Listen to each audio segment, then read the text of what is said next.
네, 우리 성도 여러분 안녕하십니까? 행복한 안식일입니다. 어저께 나무를 심었는데 물을 못 줬거든요. 근데 비가 하나님이 주시고 행복한 안식일입니다.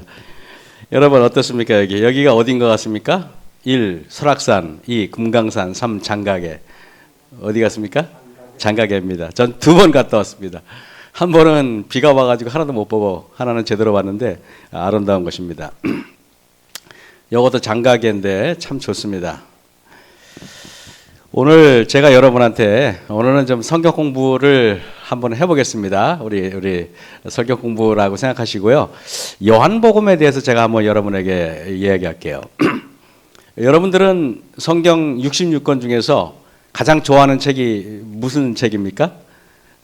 저는 요한복음하고 요한계시록을 제일 좋아해요. 개인적으로 2권의 책을 제일 좋아합니다. 다인이는 무슨 책을 제일 좋아하세요? 요한계시록이요. 아유, 우리 다인이 또 요한계시록을 좋아하신다네요. 훌륭하십니다. 그러면 양전호님은 뭔 책을 좋아하십니까? 예. 전부 다 좋아합니까? 자, 어떻게 좋습니다. 저는 요한복음을 좋아하는데 오늘 여기 보면은 요한복음이 기록된 목적을 오늘 중심으로 제가 이야기 드리겠습니다. 신약 성경의 기본은 로마서도 아니고 갈라디아서도 아니고 누가모레도 사복음서일 것입니다.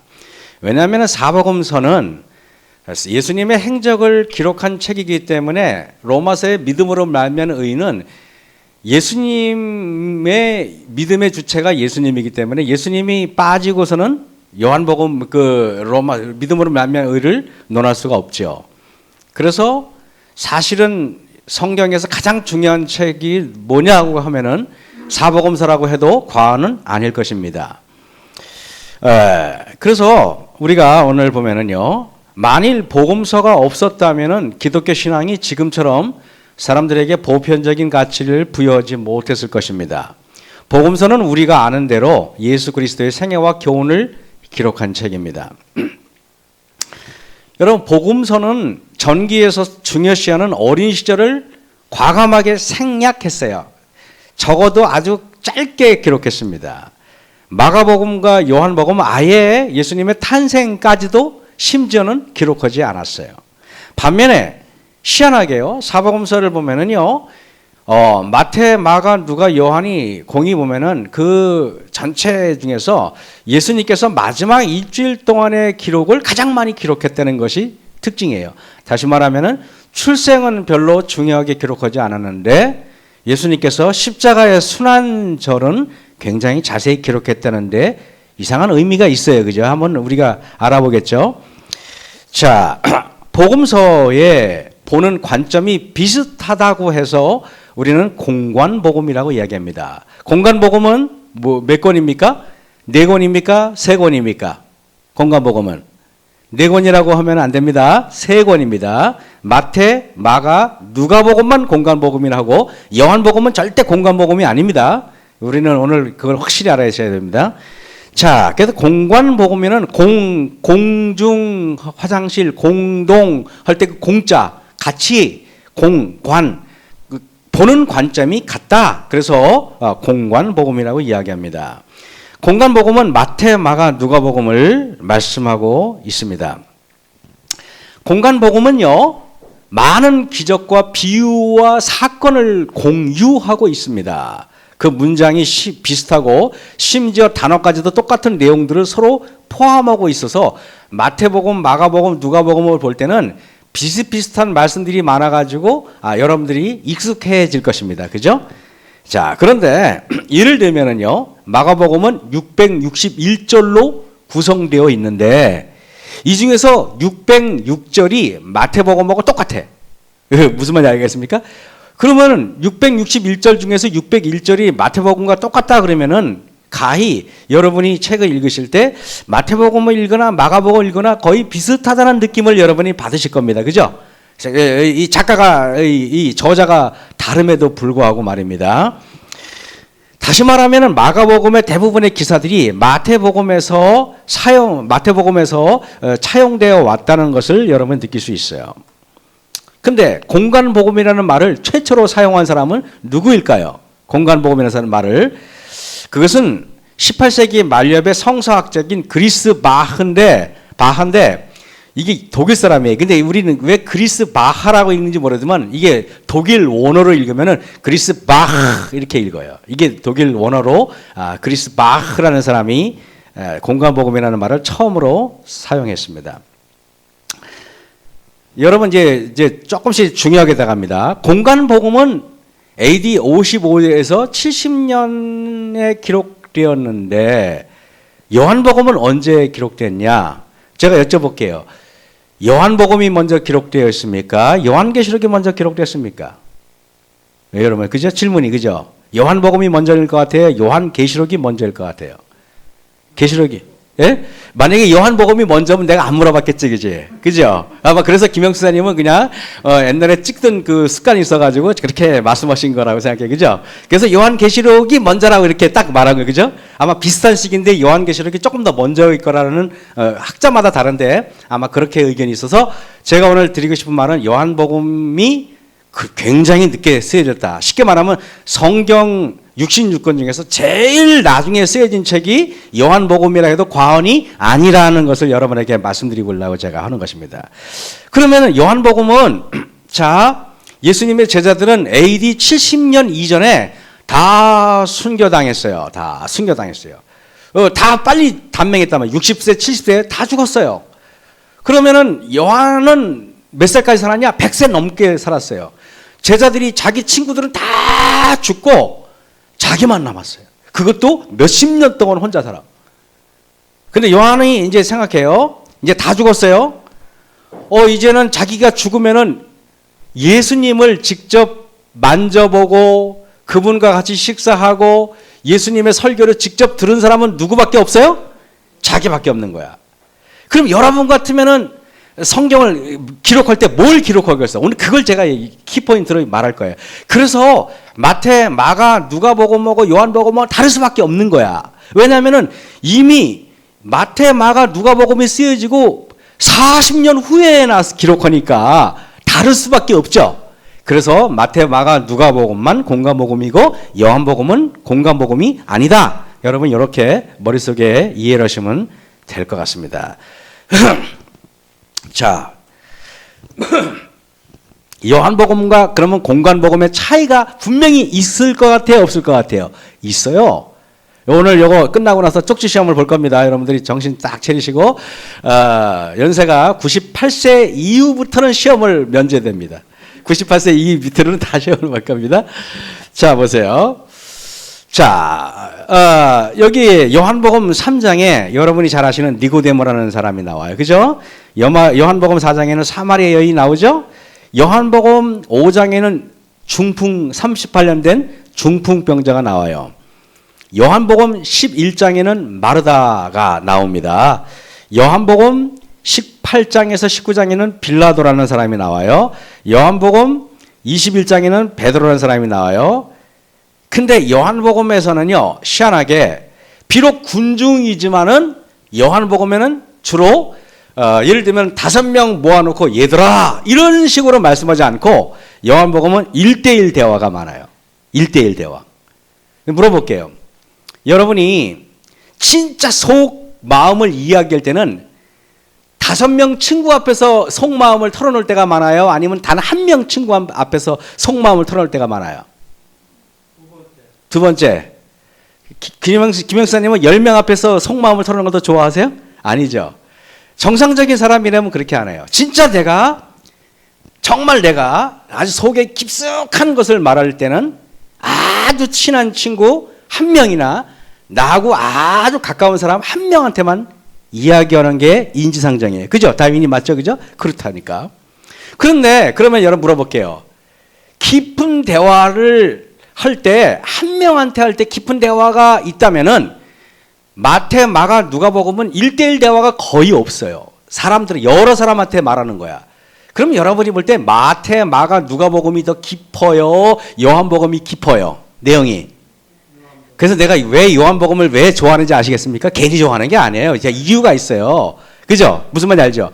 그러면은 여러분, 내가 예를 들면은 제가 이제 목회할 때 집사님이나 장로님이나 저보고 목사님 좀 오늘 뵙고 싶습니다. 목회실로 찾아가겠습니다. 그럼 난 가슴이 철렁해요. 왜냐하면은 1대1로 만나가지고는 항상 힘든 일만 있어. 힘든 일만. 그래서 제가 마석교에 있을 때 또 남원적교에 있을 때 장로님이나 집사님이 목사님 목회실로 잠깐 가겠습니다라고 말하면 저는 소화가 안 돼. 소화가. 왜?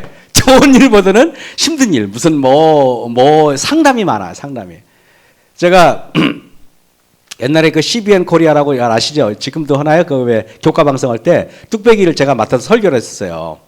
그러니까 청취자가 뭐 전라도도 있고 경상도도 있고 막 그러다 보니까 저 수원에 있는 어떤 약사가 전화가 왔어요. 나는 그분 얼굴도 본 적이 없어요. 근데 이분이 전화가 와서 저한테 잠깐 뵙자는 거예요. 긴장이 됩니다. 이분 직업이 뭐 약사인가 그래요. 왜냐 했더니 이제 자기 이제 이혼 문제를 저 상담하려고 하는 거예요. 아주 그분하고 3시간 동안 상담했는데 상담하고 나면 사람이 진이 쫙 빠져요. 그래가지고 그분 만나고 나서 그다음부터 제가 3시간을 잤던 것 같아요. 사람이 이게 깊은 대화를 하면은 피곤합니다. 경험해 보신 분은 알 거예요. 괜히 그러는 거 아니에요, 제가요. 자, 니고데모 예수님을 언제 찾아왔어요? 밤중에 찾아왔어요. 그죠? 예수님과 1대1로 대화했어요. 여러분, 사마리아 여인 제자들 뭐 먹을 거 사라고 보내고 예수님께서 혼자 일부러 그 여인과 1대1로 대화합니다. 왜? 1대1로 대화했을 때 제자들이 있을 때 내 남편 5명이지 데리고 와 이렇게 안 했단 말이에요. 이게 뭡니까? 그래서 그래서 중풍병자도 마찬가지예요. 거기 제자들이 있었지만은 중풍병자와 1대1로 대화하십니다. 여러분 빌라도도 수만 명이 있었지만은 예수님이 실제로는 대화 보면은 빌라도와 예수님이 1대1로 대화해요, 안 해요? 1대1로 대화합니다. 군중 속이지만은. 그리고 베드로도 마찬가지예요. 요한복음을 읽어보면은 한 사람 한 사람에게 속삭이듯이 각자의 문제들 속마음의 깊숙한 것들을 말씀하세요. 요한복음은요, 여러분 말씀드릴게요. 이 지구상에 인생의 깊숙한 비밀은 다 요한복음에 있어요. 그래서 요한복음에는 인생의 가장 깊숙한 비밀이 뭐예요? 어저께 갯돈 누가 떼어먹었는데 그거 때문에 그게 인생의 깊숙한 비밀은 아니잖아요. 또 어저께 또 저기 뭡니까? 일당 나가는데 돈을 8만 원 못 받은 거 그거 깊숙한 비밀이 아니잖아요. 깊숙한 비밀이 어떤 거예요, 여러분? 어떤 비밀이 진짜 깊숙한 비밀입니까? 집을 고치려고 그러는데 목수가 안 와. 그게 깊숙한 비밀이 아니잖아요. 깊숙한 비밀은 여러분 생명에 관해서 논하는 거예요. 내가 죽으면 어떻게 될까? 영생을 논하는 거예요. 부활을 논하는 거예요. 그게 깊숙한 비밀이지 그보다 더 한 게 어디 있습니까? 여기에 니고데모, 사마리아 여인, 중풍병자, 소경된 자 자세히 보세요. 결국에는 다 생명과 영생과 관련이 있다는 것을 여러분이 아실 겁니다. 자, 공간복음에서 복음은 비유로 말씀하시는 장면이 많이 나와요. 공간복음은 거의 비유예요. 뭐 씨 뿌리는 자의 비유, 가라지의 비유, 뭐 추수하는 비유 무지하게 많습니다. 달란트의 비유 등등. 요한복음은 비유가 없어요. 누가 이렇게 말해? 목사님 왜 없습니까? 10장에는 선한 목자 이야기 나오고 15장에는 참 포도나무 비유가 나오는데 이거 비유 아닙니까? 아니에요. 이건 비유가 아니에요. 이거는 풍유라 그래요. 풍자는 게 뭔지 알죠? 풍자는 비유와 다릅니다. 신학적으로 다릅니다. 요한복음에서 그러면 생략된 게 무엇일까? 마태, 마가, 누가복음과 다르게 요한복음에는 전혀 없는 게 뭔지를 한번 보겠습니다. 자, 첫 번째 예수님의 탄생. 요한복음에는 예수님의 탄생에 대한 이야기가 전혀 없어요. 동방박사 이야기니 뭐니 이런 거 없어요, 여러분. 전혀 없습니다. 아무리 뒤져보세요. 없어요. 두 번째는 뭐냐면은 침례받는 장면. 요한복음에는 예수님이 침례받는 장면 없습니다. 없어요. 전혀 없어요. 세 번째는 유혹, 광야에서 40일 동안 시험 받는 장면 없어요. 요한복음에서는 없습니다. 네 번째는 예수님이 승천하는 이야기 없어요. 그런 얘기 없습니다. 다섯 번째는 귀신 들린 사람 고쳐주는 이야기는 요한복음에 전혀 없어요. 눈을 씻고 봐도 없습니다. 여섯 번째 등은 요한복음에 전혀 언급되지 않습니다. 여러분, 마태, 마가, 누가복음에서 예수님은 주로 어디 계시게요? 예? 이제 김연한 목사는 주로 양평에 있죠, 그죠? 양화문 장로님 주로 저 잠원동에 주로 계시죠, 그죠? 근데 예수님은 3년 반 동안 공생일 주로 어디 계셨을까? 맞춰보겠습니까? 주로 마태, 마가, 누가복음에 주로 어디에 계신 게 나와요? 그렇지, 갈릴리 바닷가 근처에 많이 나와요. 예수님의 여기 갈릴리 바닷가, 여기는 실제 사진이에요. 갈릴리 바닷가 실제로 여기 사진입니다. 여기 지평면 찍어온 거 아니에요. 그래서 갈릴리 바닷가입니다. 그렇다면은 물어볼게요. 요한복음에서는 예수님의 중심 사역지가 어디일까요? 요한복음에서는 어디 같아요? 마태, 마가, 누가복음에는 예수님이 주로 갈릴리 바닷가에서 주로 활동을 많이 하셨다 그랬어요. 요한복음에서는 주로 예수님께서 어디서 활동하셨을 것 같아요? 제가 자꾸 질문을 유도하는 것은 여러분들이 이렇게 그러니까 집중하라고 제가 얘기하는 거예요. 어딜 것 같아요? 만만하니까 다음에는 어딜 것 같아요?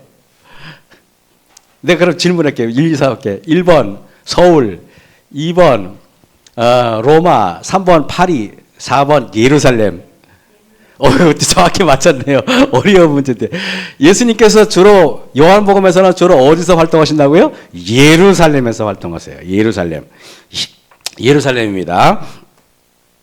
여러분, 갈릴리 바닷가는 참 아름다워요. 보시죠?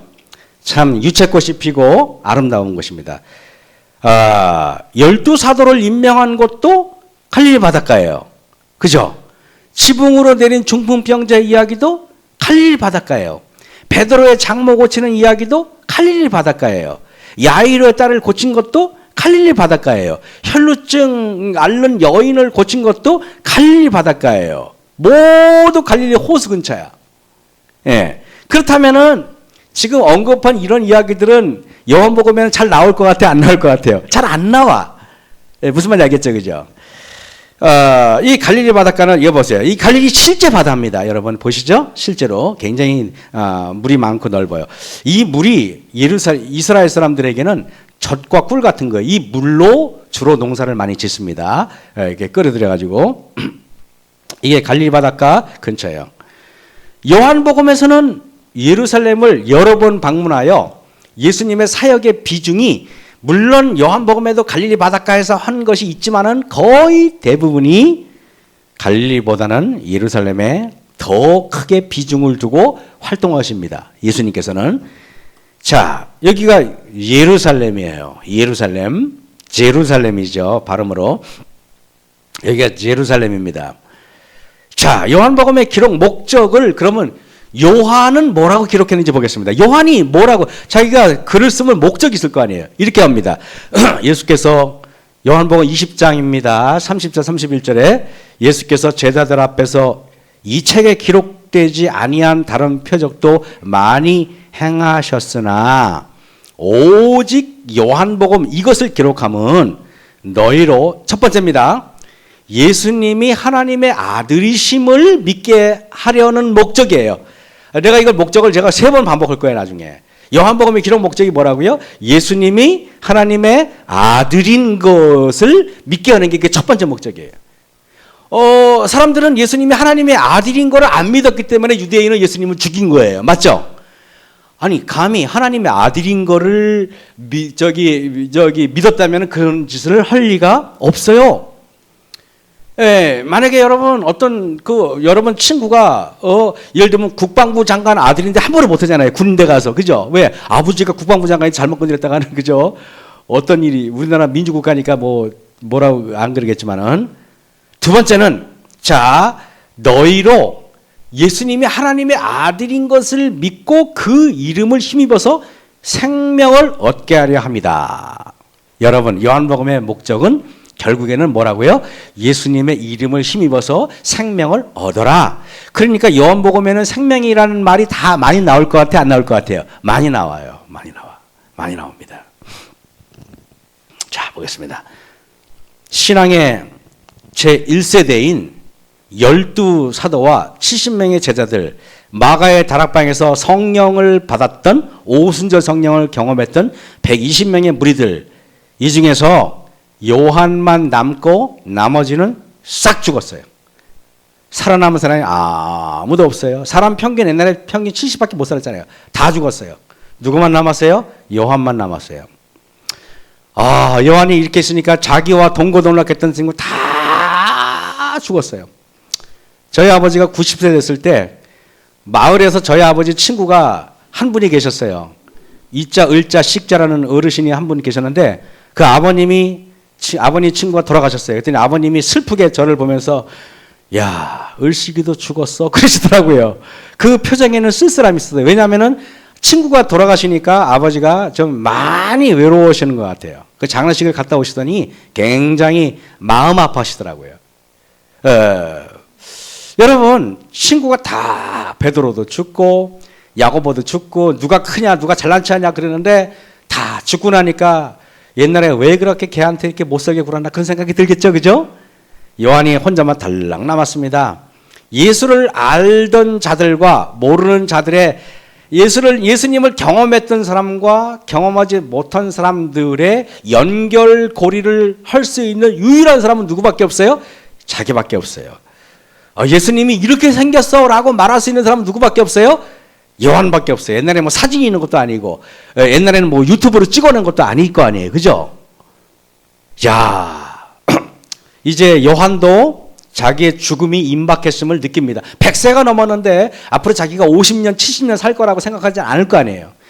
내가 죽으면은 예수님을 경험하지 못한 사람들이 어떡하지? 이런 걱정이 드는 거예요. 그래서 예수님을 한 번도 안 봤던 사람들을 위해서 무언가를 써야겠다라고 해서 쓴 게 뭐예요? 요한복음이에요. 그래서 요한복음.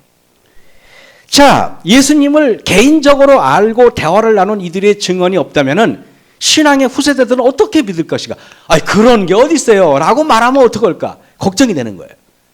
그래서 요한이 어떻게 하면은 예수님을 모르는 사람들에게 예수님을 믿게 할 수 있을까라는 생각에서 기록한 책이 뭐라? 요한복음이에요. 이제 그죠? 요한복음 여러분 확실히 이제 대충 눈치는 채잖아요.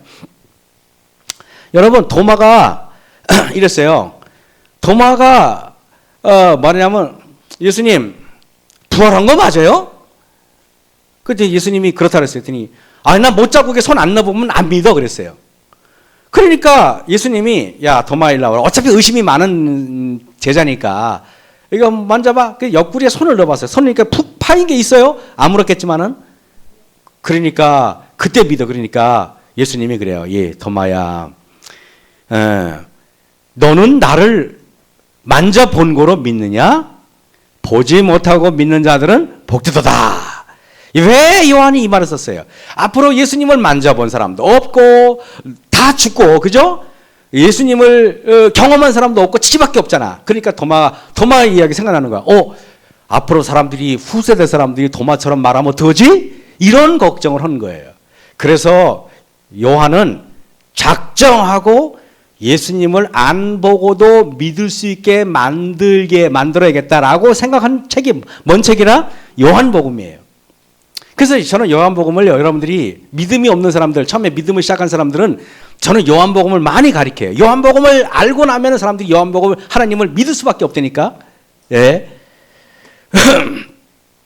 그래서 아까 요한복음의 기록 목적, 오직 이것을 기록하면, 안 믿는 사람들 이걸 기록하면, 자, 아까 그랬죠. 너희로 예수께서 하나님의 아들 그리스도이심을 믿게 하는 목적이 첫 번째 목적이고, 두 번째는 뭐라고요? 너희로 믿고 그 이름을 힘입어서 생명을 얻게 하려 함이라. 여러분 오늘 확실하죠? 여러분 영생을 얻으려면 착한 일 해서 영생을 얻는 게 아니고 뭐라고요? 예수님의 이름을 힘입어야만 영생을 얻으실 수 있을 것입니다. 그러면요 보겠습니다. 요한복음에서 말하고 싶은 건 뭐예요? 예수님을 직접 뵙거나 접촉이 없어도 그분의 음성을 듣지 못해도 그분을 믿고 우리의 모든 행동을 신뢰할 수 있어야 함을 말씀하는 것입니다. 그럼 어떻게 하느냐? 여기 요한복음 20장 보세요. 그때야 무덤에 먼저 왔던 다른 제자들도 들어가서 예수님의 시체가 놓였던 곳에 시체가 없어지고 예수님을 쌌던 그 수위가 어지럽게 개켜져 있는 것을 이렇게 수위가 이렇게 차곡차곡 개켜져 있는 것을 보고서야 예수님이 진짜 부활하셨네? 이렇게 믿었잖아요. 그죠? 예. 그래서 여기에 무덤에 들어가서 눈으로 봐야 믿었던 것은 그들이 믿음이 없었기 때문이에요. 구약 성경에서 그렇게 예수님께서 언제 돌아가실지, 어떻게 돌아가실지, 돌아가신 다음에 어떻게 부활할지 전부 다 기록했는데 왜 안 믿어? 그죠? 그러니까 요한은 이 문제를 정확하게 하기 위해서 노력했습니다. 사도 요한이 정말 강조하고 싶었던 것이 무엇이냐? 계속 반복합니다. 예수님의 음성을 직접 듣지도 보지도 못한, 만지지도 못한 사람들에게 그분을, 말씀만 가지고 그분을 믿게 만드는 그런 목적으로 요한복음을 씁니다. 자, 이제 제가 이렇게 써요. 공간복음에 예수님께서 치료 방식을 보겠습니다. 문둥병자가 와요. 나를 깨끗하게 고쳐달라 그랬어요. 그러면 예수께서 손을 내밀어서 저에게 대요. 항상 마태복음, 마가복음, 누가복음은 항상 예수님이 고칠 때 터치가 있어요. 터치가 이렇게 만져야 돼요. 손을 올려놓고 기도해서 고친단 말이에요. 그죠? 그 다음에 보세요. 마태복음에 보세요. 항상 베드로의 장모가 열병이 났습니다. 그러니까 예수님께서 베드로의 그 장모의 손을 만졌다 그랬어요. 만졌다 그랬어요. 요한복음은 이런 방식으로 기록하면 안 돼. 왜? 요한복음은 이미 예수님은 하늘에 올라가셨어. 요한복음은 이제 예수님이 안 계시잖아요. 그래서 만지고 이런 방식으로 안 할 것 같죠. 그죠? 요한복음은 달라요. 여러분들이 미리 지금 추측을 해야 돼요. 성경은 연구할 때 창의적으로 공부하셔야 돼요. 그러면은 보세요. 혈루증 여인이 예수님의 옷자락을 살짝 만져야 안 만져요? 만지잖아요. 이게 만지는 방식이에요. 이게 다 어디 나와요? 마태복음, 마가복음, 누가복음은 이런 식의 방식으로 치유함을 받는 장목, 즉 신체 접촉을 통해서 받습니다. 야이로의 딸을 고칠 때도 마태복음이니까 항상 어떻게 해요? 소녀의 손을 잡으세요. 그죠? 그러면 일어나요. 여러분, 자, 베드로가 예수님께서 바다 위를 걸어오시니까 예수님한테 간청을 합니다. 주여, 저도 바다 위로 걷게 해주세요. 그랬더니 예수님께 걸어와. 그랬더니 베드로가 걸어요. 걷다가 딱 보니까 자기가 너무 대단하거든요. 뒤를 보니까 제자들은 배 안에 쭈그리고 있어요. 그러니까 부럽지? 그러는 순간에 깊숙이 빠져요. 그때 예수님 어떻게 해요? 베드로의 손을 붙잡아서 올리죠. 이런 방식이 마태복음, 마가복음, 누가복음에서 구원의 방식이었어요. 자, 마태복음에 예수께서 즉시 손을 내밀어 저를 붙잡으며 가라사대 믿음이 적은 자여, 베드로한테 하신 말씀이에요. 여러분 보세요. 누가복음에도 보면 예수께서 일일이 그들 위에 손을 얹어서 고쳐요. 그죠? 일일이. 이런 방식이 예수님께서 고치는 방식이에요. 누가복음에도 보세요. 예수께서 손을 내밀어 저에게 대시는 방식이에요. 이렇게. 공관복음에서는 정리합니다. 예수님께서 손을 내밀어서 환부를 만지시고 손으로 눈을 만지시는 다양한 신체 접촉으로 인하여 환자들의 병을 낫게 하시는 장면이 수없이 나오는데, 여기에 제가 적어놨는데 여기 여러분들 보면 굉장히 많아요. 제가 일부만 적어놨어요. 예수님이 만지고 붙잡고 손을 올리고 대시고 등등 이런 장면이 나와요. 그러면 요한복음은 어떨까 궁금하잖아요. 요한복음은 어떨까? 이게 제가 드리고 싶은 말이에요. 요한복음에는 어떨까? 요한은 이미 예수님께서 하늘로 올라가신 지 수십 년 후에 혼자 남은 사람이에요. 요한이 요한복음 2장에 가나의 혼인잔치를 첫 스타트로 딱 내밉니다. 그랬더니 혼인잔치에 갔더니 포도즙이 없어. 포도주스가 없어요. 그러니까 예수님께서 포도주스가 없으니까 마리아가 없다고 이야기해요. 그러니까 예수님께서 뭐든지 말씀하시는 대로 하라고 마리아가 얘기합니다. 그때 여러분 아시죠? 사람들에게 물 항아리에다가 뭐라고요? 물을 가득 부어라.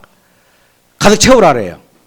그때 예수님께서 손을 갖다 항아리 위에다 손을 얹어요? 아니면 아무것도 안 하고 말씀으로만 합니까? 말씀으로만 해요. 말씀으로만. 무슨 말인지 알겠죠? 그죠? 말씀으로만 합니다. 어떠한 접촉 없이 말씀으로만 물을 포도 주스로 만드신단 말이에요. 자, 요한복음 4장의 대표적인 거 보겠습니다. 예수께서 다시 갈리 가나에 이르시니 전에 물로 포도주를 만드신 곳이라. 왕의 신하가 있어 그 아들이 가버나움에서 병들었더니, 예수님은 가나에 계세요.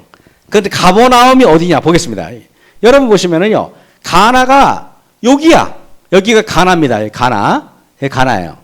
근데 가버나움이 어디냐면은 여기예요. 여기가 이렇게 꽤 얼마큼 되는가?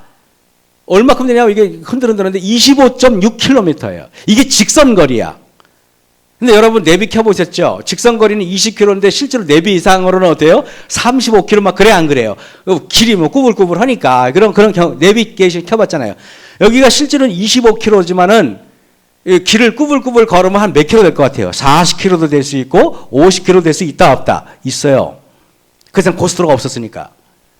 그런데요, 이게 보시면은요, 이래요.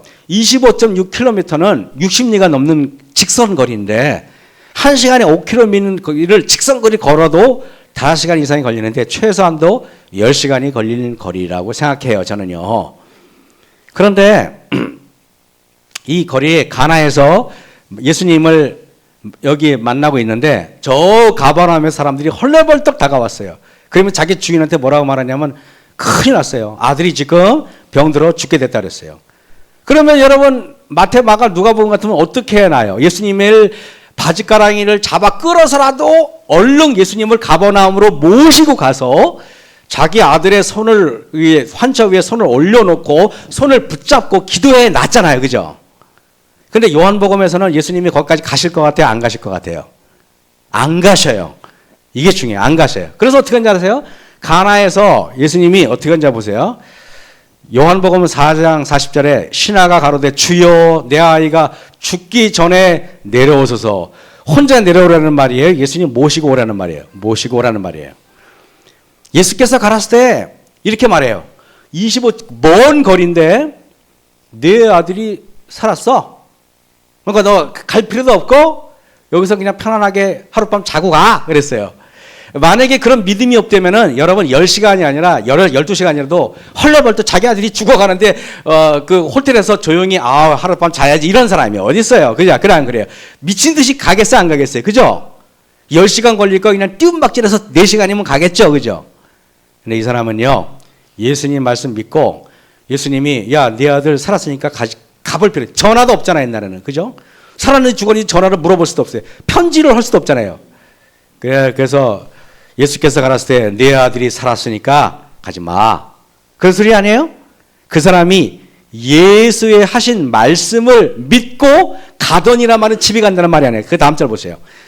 그 다음에 이제 하룻밤을 이제 근처에서 숙박업소에서 잤어요. 하룻밤 푹 잔 다음에 이제 그 다음에 이제 어떻게 됐나 궁금하잖아요. 가는데 내려가는 길에서 항상 예루살렘은요, 우리가 서울은 올라간다 그러잖아요. 서울에서 다른 방향으로 하는 걸 전부 다 뭐라 그래요? 내려간다 그러잖아요.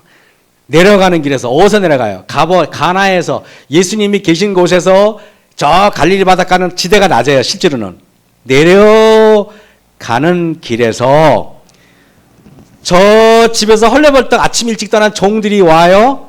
만나요. 그 말은 이 사람이 가버나움에 갔다는 말이에요? 안 갔다는 말이에요? 안 갔다는 말이잖아. 편하게 하룻밤 잤어요? 안 잤어요? 이게 믿음이에요. 여러분은 어떤 긴급한 문제를 가지고 기도하고 나서 편안하게 주무신 적 있나요? 제가 그 전도한 시절에 방위를 제대했는데 맨날 짝대기 하나 달고 제대를 했으니까 계급장이 그렇게 부럽더라고요. 짝대기 2개만 달아봐도 소원이 없겠어. 그것도 방위 계급장, 가치도 없는 거.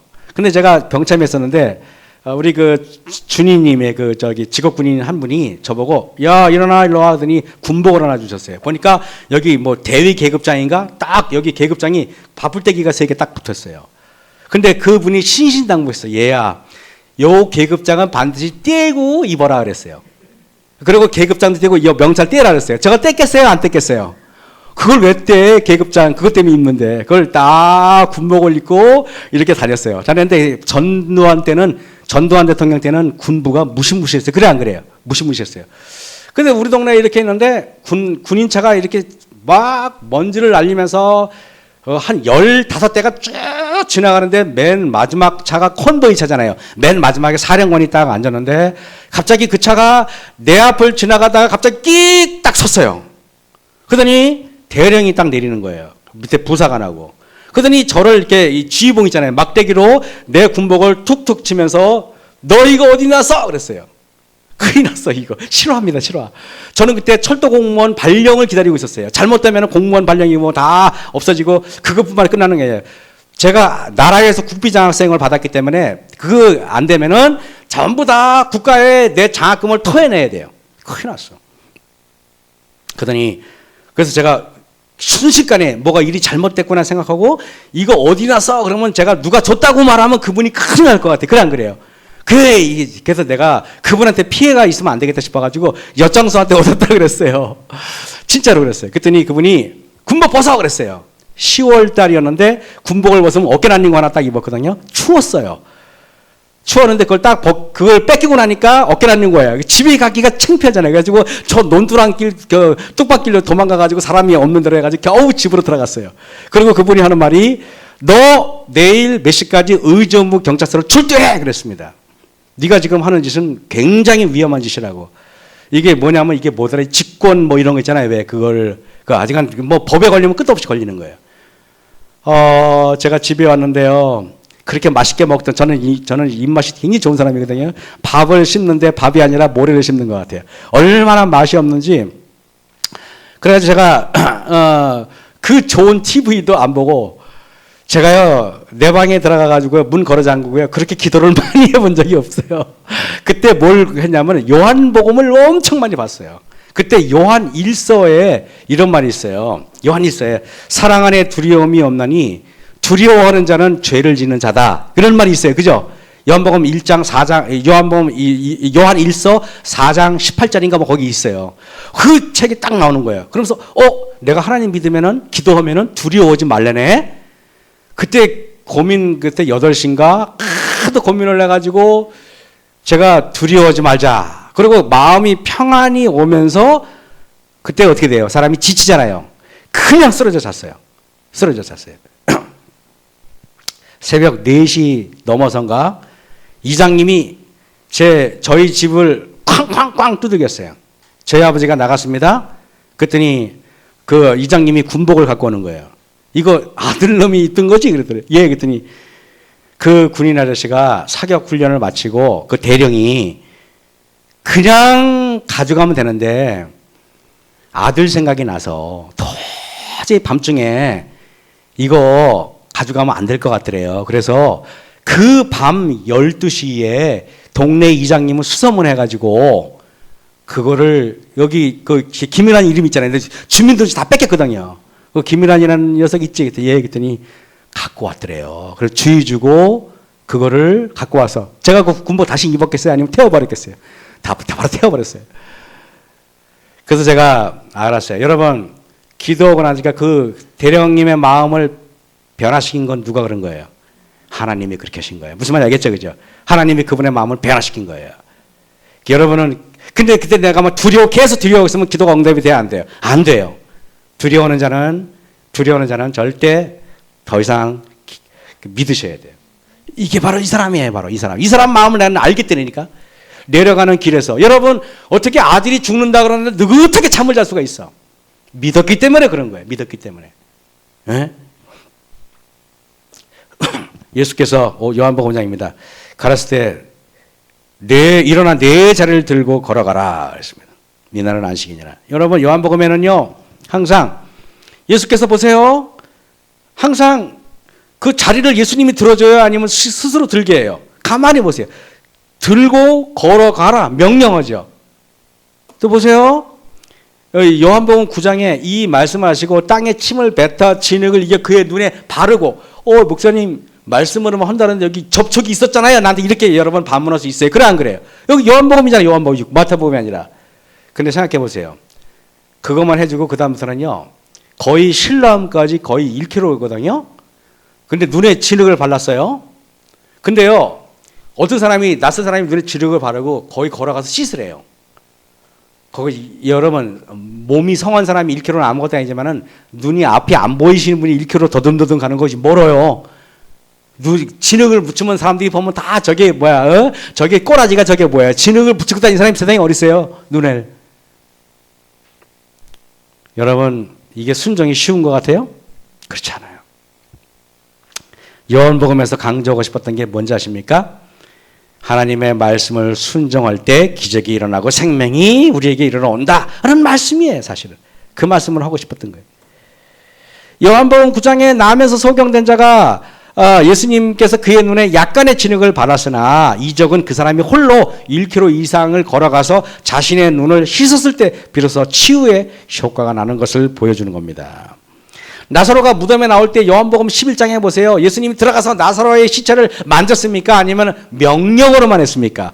나사로의 일어나라 명령으로만 했잖아요. 명령으로만. 여러분 예수님을 직접 못 보셨잖아요. 근데 여러분들은 지금 여러분 마음속에 예수님을 붙잡을 수 있어요? 예. 뭘로? 말씀으로. 그죠? 말씀으로. 그분을 들을 수 있어요? 예. 뭘로? 말씀으로. 공과복음에 나오는 치료의 공통점은 예수님께서 신체 접촉에 의해서 치료가 이루어졌고 요한복음에 나오는 치료의 공통점은 신체 접촉 없이 거의 뭐라고요? 말씀으로만 고치셨다는 두드러지는 게 있어요. 모든 이적 하나하나가 예수님의 말씀으로 이루어진 것은 사실이지만 그러나 그 이적이 일어나기 위해서는 아까 뭐라고요? 예수님께서 요구하시는 모든 명령을 순종해야만 기적이 일어났다는 것입니다.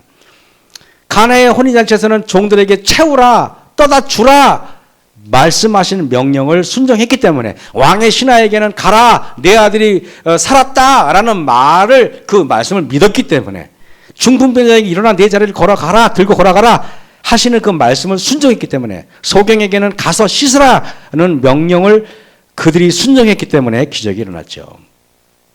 요한복음이 주는 중요한 교훈은 뭘까? 성경 말씀은 예수님을 대면하는 것과 똑같은 능력이 있어요. 말씀 속에. 그거를 말씀하고 싶은 겁니다. 예수님께서 명령하시는 모든 명령은 반드시 순종해야 놀라운 치유의 기적이 일어납니다. 다시 말합니다. 요한복음의 기록 목적 세 번째입니다. 오직 이것을 기록한 뭐라고요? 너희가 예수께서 하나님의 아들 그리스도이심을 믿게 하려 하는 게 목적이고 두 번째 뭐라고요? 너희로 그 이름을 힘입어 생명을 얻게 하려 합니다. 그랬습니다. 예수님께서 하늘로 올라가시고 이 땅에 계시지 않는데 어떻게 실질적으로 예수님께서 우리에게 생명을 주실까요? 공관복음에는 영원한 생명을 이야기한 구절은 마태복음에 단 2절밖에 없어요. 놀랍게도. 근데 요한복음에는요. 영생, 생명, 생명의 떡, 생명의 빛, 생수라는 단어가 수없이 막 쏟아져 나옵니다. 저에게 물어봅니다. 요한복음은 한마디로 뭡니까? 그러면 저는 이렇게 말씀하시죠. 생명의 책입니다. 영생의 책입니다. 이렇게 여러분에게 말씀드릴 수 있어요. 그래서 아들내미 이름도 요한이라고 친 거예요. 요한을 제가 좋아하기 때문에. 신학과 시절에부터 제가 요한을 좋아했어요. 사복음서 중에서 성령의 역할을 가장 많이 설명한 책도 역시 요한복음입니다. 왜? 성령 하나님은 생명의 법칙이기 때문에 그렇습니다. 여기에 나오죠.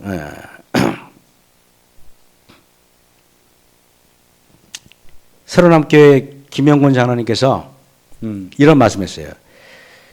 2010년 3월 24일자 15면 재림신문에 나왔던 이야기인데요.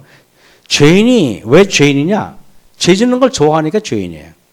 의인이 왜 의인이냐? 의로운 걸 좋아하니까 의인이에요. 무슨 말인지 알겠습니까? 간단해요. 굉장히 놀랐어요. 왜 세상적인 사람이냐? 세상적인 걸 좋아하면 세상적인 사람인 거예요. 왜 영적인 사람이냐? 말씀을 좋아하고 기도를 좋아하는 게 영적인 사람인 거예요. 좋아하는 게 그거 사람이에요. 노름 좋아하는 건 노름꾼이라 그래요. 그죠? 여러분, 그렇지 않았습니까? 노름꾼. 욕심을 좋아하는 사람은 욕심꾸러기라 그래요. 간단합니다. 응? 골로새서 1장 29절에 이를 위하여 나도 내 속에서 능력으로 역사하시는 이의 능력을 따라 내 속에서 욕심이 가득한 사람은 욕심이 역사를 하는 거예요. 그죠? 돈을 좋아하는 사람은 돈이 역사를 하는 겁니다. 돈 문제만 나오면 예민해지고 돈 버는 문제만 나오면 아주 철저한 천재가 돼 갑자기. 근데 영적인 문제에 대해서는 별 관심이 없어요. 안식일이 돼도 안식일이 되는지 안 되는지 별 관심도 없어요. 영적인 사람은 하나님의 성의를 귀하게 여깁니다. 로마서 8장에 그러므로 이제 그리스도 예수 안에 있는 자에게는 결코 정죄함이 없다. 예수님 안에 있는 자는 생명의 법칙이 작용하고 예수님 밖에 있는 자는 사망의 법칙이 작용합니다. 여러분이 지구 안에 있으면 중력의 법칙이 작용하고 지구 밖을 벗어나면 무중력의 법칙이 작용하는 것과 똑같습니다. 이 땅은 예수님께서 오시기 전에 사망이 온 세상을 돌아다니잖아요. 그러니까 사망의 땅이에요. 여러분은 이 사망의 땅에서 생명의 땅으로 옮기셔야 돼요. 옮기려면 사망의 땅에서 생명의 땅으로 옮겨줄 수 있는 분이 누구밖에 없어요? 예수님밖에 없어요. 여러분 요한복음은 이렇게 썼어요. 저는 21장 25절에 말미에 이렇게 썼어요. 예수의 행하신 일이 요한복음에 기록한 외에도 많으니 만일 낱낱이 예수님께서 뭘 했는지를 기록한다면은 이 지구 전체에 예수님의 행적을 기록해가지고 쌓아놔도 모자랄 거라는 겁니다. 이 지구는 고사하고 예수님의 행적, 성경책을 우리 옥천교회 본당 안에 가득 쌓아놓으면은 그 권영수사님 그 몇 년 걸릴 것 같아요. 요 책, 성경책 하나도 우리가 지금 이렇게 발발 떠는데. 근데 이 옥천교회 안이 아니라 뭐라고요? 온 지구에 쌓아놔도 부족할 거라는 것입니다. 근데 하나님이 왜 그렇게 안 했어요? 온 지구에 왜 안 적어놨어요? 여러분들의 IQ가 별로 안 높잖아요. 솔직히 말하면. 그래 안 그래요? 여러분들 IQ 얼마 됩니까? 200도 안 되잖아요. 솔직히. 그래 안 그래요? 내가 만약에 저기 동물 이름을 한 500개 쫙 될 테니까 그러면 제가 막 이것저것 될 테니까 한번 저한테 몇 개나 한번 말씀하시면 보실래요? 안 되잖아요. 옛날에 아담은요 100만 개의 동물들의 이름을요 하나님이 쭉 불러주면 그거 다 외웠어요. 그 정도는 안 되잖아요. 우리가 머리가 안 좋으신 분들이에요. 왜냐하면 죄 때문에. 저 목사가 지도 안 좋으면서 우리 보고 안 좋다 그렇게 기분 나빠. 다 마찬가지니까 제가 하는 말이에요. 그죠? 그렇다면 여러분 이렇게 제가 바꿔서 말할게요. 아 성경은 예수님의 지혜를 이 세상에 쌓아두면 끝이 없는데 이 성경책 한 권에 기록했다면은 성경책 한 마디가 이 태평양의 모든 물보다 더 엄청난 의미를 뽑아낼 수 있겠다 없겠다? 있죠. 그러니까 성경은요 무서운 책이에요. 위대한 책이란 말이에요. 위대한 책. 그래서 여러분 잔 뉴턴이라는 사람이 여러분 알세요? 수학하면 여러분 제일 골치 아프게 공부했던 게 뭐예요? 미분, 적분 공부해 보셨죠? 미분, 적분 수학할 때 이거 면적을 만들 때 미분, 적분 모르면 안 되잖아요. 그 미분, 적분 우리는 공부하는 것도 골치 아파 죽겠는데 그거를 만든 사람이 잔 뉴턴이에요. 잔 뉴턴은 잔 뉴턴이가 왜 잔 뉴턴이 뭐라 그러지? 아이산 뉴턴이가 그 뉴턴은 맞는데. 그 사람이 뭐 사가 떨어지는 거 보고 만유인력 법칙 작용한 사람 말이에요. 그 사람이 만유인력 사가 떨어지는 거 보고 그 대단한 그게 아니라 그 사람은 수학에 기초를 놓은 사람이에요. 엄청난 이 과학자가 사실은 신학자이기도 해요. 옛날에는요 파스칼이니 뭐니 서양의 유명한 수학자 과학자는 전부 다 성경학도였어요. 그 잔 뉴턴에게 어떤 기자가 와서 물어봤어요. 이 사람 옥스퍼드 대학교 캠브리지 대학교 교수였잖아요. 교수님, 박사님은 이렇게 엄청난 위대한 과학자십니까? 물어봤더니 자네 과학은 성경에 비하면 아무것도 아니라네. 나한테 성경 학도라는 말을 붙여주면 나는 더 영광으로 알겠네 라는 얘기를 했습니다. 왜? 성경은 수학이나 과학이나 무슨 이런 거에 비해서 천억 배, 만억 배 더 위대한 책이기 때문에 그렇습니다. 동감하십니까? 네. 수학책을 아무리 봐도 거기에 여러분의 생명이 주어지지 않잖아요. 요한복음 이 책은 태평양의 드넓은 바다보다 훨씬 더 넓고 깊고 크고 오묘합니다. 모든 성경 말씀이 그러하겠지만 특별히 요한복음에는 여러분들이 너무 쉽게 소설 읽듯이 읽으면은 차라리 안 읽는 것만 못합니다. 성경은 오랫동안 깊이 마치 음식을 잘근 오래 씹어야 하듯이 성경도 그렇게 해야 됩니다. 여러분, 이게 제가 시간이 많이 지났으니까요. 이렇게 미우라 유이치로라는 일본 사람 우리가 별로 안 좋아하지만 이 사람을 소개하겠습니다. 세계에서 제일 높은 산은 에베레스트 산인데 높이가 무려 8,840m입니다. 유럽에서 제일 높은 산이 몽블랑이죠. 4,810m인데 거의 2배 높아요. 8,840m니까. 후지산이 3,776m죠. 그죠? 백두산이 2,774m밖에 안 됩니다. 근데 에베레스트 산에 8,848m인데 정말 힘들어요. 마라톤 뛰는 것보다 훨씬 힘들어요. 이건 정말 생사를 이게 뭡니까? 걸고 가야 되는지. 우리 제일 젊은 다윤이 보고 올라가려면 힘들어요. 그죠? 몇 년 동안 훈련해도 될까 말까예요. 근데요, 이분이 80세 때 올라가는 시도를 한 게 아니라 정상을 정복한 사람이에요. 미우라 유이치라는 사람이. 80세 때. 80세라면 여러분, 최영근 장로님 내년에 한번 갔다 오십시오. 거기 갔다 왔다는 것입니다. 그리고 100세가 돼서 알프스에서 스키 활강하는 사람이에요. 미우라 유이치로 씨는 만 80세에 세계 최고봉 에베산을 정복했는데 그의 아버지는 몽블랑 4,810m에서 스키를 갖고 올라가서 스키장이 아닌데 거기 올라가서 꼭대기에서 밑에까지 스키 타고 내려온 사람이에요. 100살 때. 저는 지금도 못해요. 어떻게 이런 일이 가능할까? 미우라 아버지도 그렇고 아들도 그렇고 100세가 넘었는데 건강해요. 건강 비결이 무엇일까? 생로병사. 오늘 설교 들으시는 분들은 그래도 장수의 비결까지 알고 가시면 좋잖아요. 그죠? 자, 요게 뭡니까? 얘가 지금 그렇다고 네가 만드는 빵을 지금 소개하려고 그러지 아닙니다. 그거 걱정하지 마십시오. 2000년에는 한 끼 식사에 4,000번을 씹었대요. 한 끼 식사에. 2000년 전에는 1930년대에는 1,500번을 씹었대요. 지금 우리 다윤이는 300번 정도밖에 안 씹어요. 근데 이제는 마시는 걸 좋아해서는 후루룩 하는 걸 좋아해요. 그죠? 침 속에는 5가지의 효소가 존재하는데 여러분이 이 치아가 있든 없든 안 씹어도 되니까 음식을 딱 있잖아요. 입에 가만히 물고만 있어도 엄청난 효과가 있어요. 무슨 말인지 알겠죠? 그냥 가만히 물고만 있어요. 가만히 무적 소처럼 가만히 물고만 있어요. 가만히. 왜 그러냐? 침 속에 5가지의 효소가 존재합니다. 디아스타제, 리소좀, 락토페린, 게스틴, 스티렌. 다는 설명을 못해요. 그지? 간단하게 해서부터. 여러분, 디아스티아제가 뭘까?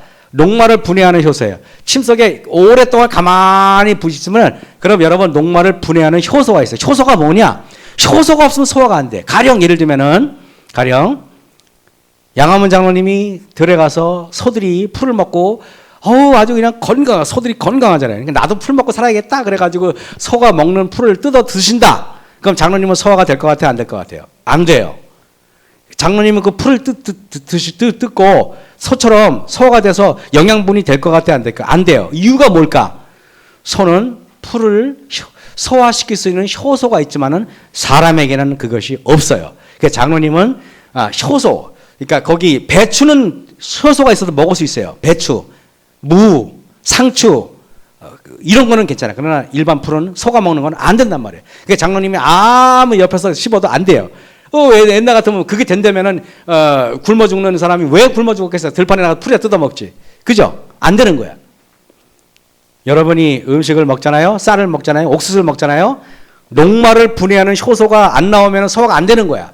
가만히 씻고 오랫동안 있으면은 소화가 잘 돼. 소화는 위에서 되는 게 아니라 입속에서 되는 거야. 이제 명심하세요. 무슨 말이겠습니까? 소화는 어디서 된다고요? 위에서 하는 게 아니라 입에서 하는 거야. 입에서.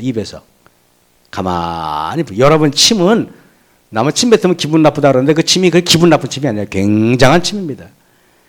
자, 그 다음에 보겠습니다. 리소좀이 뭐냐? 여러분 침 속에 있는 거예요. 단백질을 분해하는 효소가 있어. 단백질 있잖아. 단백질을 다 분해요. 가만히 씻고 가만히 입에 물고 식사할 때 있잖아요. 될 수 있으면 여기 목구멍 밑에다 자물쇠를 하나 채워놔. 그러니까 얘가 어지간하면 얘가 이거 열지 마. 이거 다 닫아버려. 가만히 있어. 가만히 이렇게. 무슨 말이겠습니까? 여러분 그것만은 오늘부터 하시잖아요. 내가 장담합니다. 10년 이상은 살게 더 할 수 있어요. 이거보다 더 훌륭한 목사가 어디 있습니까? 그래 안 그래? 오래 살게 해주는데. 그 다음에 보세요. 단백질 분해 요소 뿐만 아니라 박테리아, 바이러스 같은 침투 물질을 제거해버려. 그래서 여러분 이거 아세요? 농약 묻은 사과가 있어. 사과가 있는데 그 사과를 오랫동안 침석에 묻고 이렇게 씹고 있어. 그러면 농약도 없어진대요. 심지어는. 무슨 말이 알겠습니까? 아무리 좋은 음식도 후다닥 넘기면은 농약을 먹는 것보다 이게 그래서 사과를 그냥 수도까지 씻으려고 애쓰지 말고 침속에 오랫동안 물고 있는 게 훨씬 더 깨끗해요. 훨씬 더. 유익합니까? 진짜 유익하죠. 이거 진짜 그죠? 김민신 사님 맞죠, 그죠? 오늘 당장 실천해 보십시오. 그러면은 갑자기 한 6개월만 꼭 오랫동안 씹으면은 사람이 달라져요. 갑자기 소화 안 되는 거 전혀 없어요. 갑자기 윤기가 달라져요. 머릿결이 달라집니다. 한번 해보세요. 저도 지난주부터 했어. 미안해요. 진작 했으면 이거보다 나을 텐데. 자, 그 다음에 보겠습니다. 락토페린이라는 효소가 있어요. 침 속에. 항바이러스, 항산화 물질로 여러분 침 속에 락토페린이 있어가지고 근데 이 침은요. 우리가 음식을 입에 물었을 때 락토페린이 이렇게 작용한대. 그러니까 뭐 그냥 오랫동안 씻고 있겠어요. 여러분 어떤 그 분이 65세 된 할아버지인데 간암에 걸리셨대요. 근데 이분이 이제 간암에 걸렸는데 이제 의사는 뭐 3개월이니 6개월이니 얼마 못 산다고 이야기를 하고 이거 어떡할까 했는데 이 영감님이 지혜가 있었어요. 어떻게 했냐면은 음식을 간이 나쁘다면은 간은 뭘 하는 겁니까? 간은 해독작용을 하는 게 간이에요. 맞죠? 그러니까 이 사람은 음식을 꼭꼭 씹어 먹어가지고 간이 이럴 일거리를 전혀 주지 말자고 이렇게 결심했습니다. 그래서 음식을 조금 먹어요. 그래서 이 사람이 어떻게 먹냐면은 씹는데 한 번 씹으면 5분 이상을 씹어요. 그냥 물이 돼도 그냥 계속 씹고 또 씹고 또 씹고 또 씹고 음식을 조금 먹어요. 그렇게 했더니 간이 무리가 전혀 안 가더래요. 그래가지고 이 사람이 그렇게 꼭꼭 씹어 먹기를 한 몇 달 하니까 몸이 이상한 변화가 일어나는 거예요. 갑자기 머릿결이 좋아지고 피부가 좋아지고 병원에 갔더니 의사가 그러대요. 당신 무슨 짓을 했냐. 암세포가 하나도 없이 다 사라져버린 것입니다. 제가 여러분에게 할게요. 빨리 씹으면 빨리 돌아가세요. 확실합니다. 그거 아주 뭐 불변의 진리예요. 빨리 씹으면 빨리 돌아가세요. 늦게 씹으면 오랫동안 이 세상에 머물러요. 그냥 인생도 힘들고 그러는데 그냥 빨리 그냥 가겠다 그러면 어떻게 말릴 수가 없어요. 꼭꼭 씹어 드시기 바랍니다. 무슨 말이죠? 왜 이런 얘기를 했냐? 하나님의 말씀도 꼭꼭 씹어 드시지 않으면 탈이 나요. 소화가 안 돼요. 이렇게 할게요. 여러분, 현미밥을요, 안 씹어 먹으면은요, 다 췌장암에 걸려요. 왜냐하면, 아십니까? 현미밥을 먹는데 꼭꼭 씹어 먹지 않으면 이게 위에서 부담이 돼가지고 췌장에 부담을 줘, 췌장이. 그래서 췌장암에 안식일 기운들이 많이 걸리는 게, 요즘에는 우리도 다 백미 먹지만은, 현미밥을 먹는 사람은 췌장암에 많이 걸리는 이유가 그래서 그런 거예요. 통밀빵, 현미밥, 이거 꼭꼭 씹어 먹지 않으면 오히려 백미만도 못해요. 위험하다는 거죠. 무슨 말인지 알죠? 그죠? 그러니까 하나님 말씀도 아주 우리가 있잖아요. 우리가 그 정말 훌륭한 예언의 말씀이고 무슨 말씀도 꼭꼭 씹어서 내 걸로 체험하지 않으면은 오히려 부작용이 처리된단 말이에요. 섣불리 하는 사람이 보면은 말씀을 섣불리 하는 사람이 보면 이상한 짓을 많이 해요. 맞아요, 맞아요. 그죠? 교정은 8권입니다. 하나님을 아는 지식은 그분의 말씀에서 얻게 된다. 명심하십시오. 하나님을 아는 지식은 그분의 말씀에서 얻게 됩니다. 매일의 헌신과 봉사에서 얻는 참된 경건의 체험적 지식은 몸과 마음과 영혼의 최고의 개발을 보증한다. 그리스도를 믿는 신앙은 그것을 받아들이는 자를 결코 타락시키지 않는다 그랬습니다. 우리 뒤에 계신 우리 윤지사님 아드님이 내일 결혼식을 해요. 삼육대학에서. 그죠? 내일 결혼식 하는데 아마 2시, 다목적관이라고 삼육대학 뒤에, 삼육대학 교회는 강당이 아니고 뒤에 있는 건물이 있어요. 여기 기숙사 옆에 있는데, 우리 집사님 아드님이 7년 전에 림프암을 앓았어요. 림프암을. 우리도 충격적이었죠. 젊은 청년이 암에 걸렸다니까 다들 교인도 놀래고 저도 놀랐어요. 근데 아까도 대화했지만 그 주변에 그때 당시 암에 앓았던 친구들은 다 죽었어요. 오직 저 집사님의 아드님만 살아남아서 내일 심지어는 결혼식까지 합니다. 심지어는. 그런데 이걸 이유가 뭐냐면 옛날에는 몸이 뚱뚱했어요. 성민이가 옛날에는 이랬어요. 그죠? 옛날에는 이랬어요, 몸이. 그래가지고 그냥 뭐 옆에 지나가면 또 숨이 찰 정도로 뚱뚱했어요. 근데 지금은 날씬해졌어요. 살을 빼고, 우리 뉴스타트를 하고, 그래가지고 우리 하나님 방법대로 하니까 지금은 건강해져서 내일 결혼식까지 하는 거 아니겠습니까? 예? 여러분, 작은 습관이 아니에요. 아까 영상에는 씹는 게 작은 습관이라고 하는데 저는 그렇게 생각하지 않아요. 작은 습관이 아니라 여러분 인생을 결정하는 습관입니다. 오늘부터 이래요. 너무 시간이 없어 밥 먹을 시간. 그럼 밥 먹지 말고 그거만 씻고 그냥 한 숟갈만 씻고 가도 돼. 왜 이러냐는 이렇게 해줄게요. 일치시대 때 요만 할게. 제가 이 시간이 있잖아요. 어떤 사람이 밥을 조금 주니까 일치시대 때 감옥소에 있던 사람들이 영양실조 걸려가지고 죽어가는 거야. 아니 주먹밥 하나 주는데 무슨 영향가 있겠어요. 그때 한 죄수가 그거를 호주머니 딱 집어넣고 어떻게 먹는지 아십니까? 다음 밥 줄 때까지 그거를 밥알을 하나하나 씹어 먹은 거야. 하나하나. 그런데 그 사람은 영양실조가 하나도 안 걸리고 얼굴이 윤기가 나. 여러분 아세요? 이만큼을 먹어도 몸에서 흡수를 5%밖에 안 하는 사람이 있고 요만큼을 먹어도 100% 흡수하는 사람이 있어. 많이 먹는다고 영양소가 아니에요. 무슨 말인지 알죠? 그러니까 시간이 없으면 조금만 그냥 우물우물하고 그냥 가는 게 나아. 차라리 여러분의 위에다가 음식의 쓰레기를 버리지 마세요. 그냥 밖에다 버리세요. 그냥 꼭꼭 씹어가지고 드시기 바랍니다. 그래서 이거 보세요. 우리가 하나님의 말씀을 꼭꼭 씹어서 그분 말씀을 내 생애에 적용하잖아요. 참된 경건의 체험적 지식은 몸과 마음과 영혼의 최고의 개발을 보증한다. 그리스도를 믿는 신앙은 그것을 받아들이는 자를 결코 타락시키지 않는다. 그것은 그 사람을 결코 처원하거나 거칠게 만들거나 무례하거나 거만하게 만들거나 성미가 급하거나 냉혹하게 만들지 않는다. 만약에 냉혹하거나 거칠거나 무례하거나 아니면 성급한 사람들은 하나님의 말씀을 안 먹어서 그런 겁니다. 그래서 오늘 이제 다시 한번 말씀드립니다. 하나님의 말씀을 꼭꼭 씹어가지고 하나님의 말씀이든 음식이든 다른 사람의 말이든 좋은 사상이든 꼭꼭 깊게 써야 돼요. 현대로 갈수록 마귀는요 우리 보고 빨리 가래요. 그래서 여러분 선전도 빠름 그러잖아요. 인터넷도 빨라야 되고 빨라야 그 세상이 마귀가 우리를 죽이려고 그러는 거예요. 여러분들은 천천히. 그래서 푸드도 뭐라고? 패스트 푸드가 아니라 뭐라고? 슬로우 푸드. 그죠? 천천히. 그게 그래서 시골이 좋은 거예요. 오랫동안 꼭꼭 씹어서 오래오래 말씀이든 음식이든 씹어서 오래오래 사시는 저와 여러분 되기 바라면서 말씀 마치겠습니다.